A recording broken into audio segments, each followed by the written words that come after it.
आताच आपण बघितलं ते सीसीटीव्ही फुटेज होतं नगरसेविकेच्या पती आणि त्यांच्यासह इतर चौघांवर झालेला हा हल्ला। नाशिक रोडच्या माजी नगरसेविका जयश्री खरजूल यांच्या पतीसह चौघांवर सोमवारी मध्यरात्री प्राणघातक हल्ला झाला। त्याची घटना सीसीटीव्ही मध्ये कैद झाली आहे आणि हा सीसीटीव्ही आपल्या समोर आपण बघू शकतोय कशा प्रकारे हा प्राणघातक हल्ला करण्यात आला।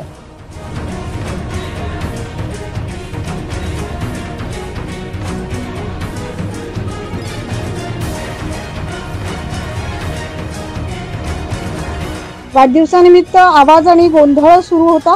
हा गोंधळ कमी करा असं येथील नगरसेविकेचे पती नितीन खरजूल यांनी जवळच चालू असलेल्या वाढदिवसाच्या कार्यक्रमात जाऊन सांगितलं। वाढदिवसाचा कार्यक्रम शांततेत पार पडला। त्याच्यानंतर रात्री उशिरा जेव्हा नितीन खरजूल हे घराच्या बाहेर चक्कर मारत होते तेव्हा अज्ञात तरुणांनी तीक्ष्ण हत्याराने त्यांच्यावर वार केल्याचं सीसीटीव्ही मध्ये देखील आपल्याला दिसतंय।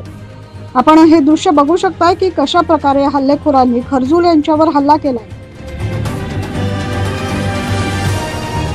या हल्ल्यामध्ये नितीन खरजूल गंभीर जखमी झालेत। या प्रकरणी नाशिक रोड पोलीस स्टेशन मध्ये रात्री उशिरा गुन्हा दाखल करण्याचे काम सुरू होतं। खरजूल यांच्यावर हल्ला झाल्याने नाशिक रोड परिसरात दहशत निर्माण झाली। 9 न्यूज महाराष्ट्रासाठी प्रतिनिधी जितेंद्र नरवाडे।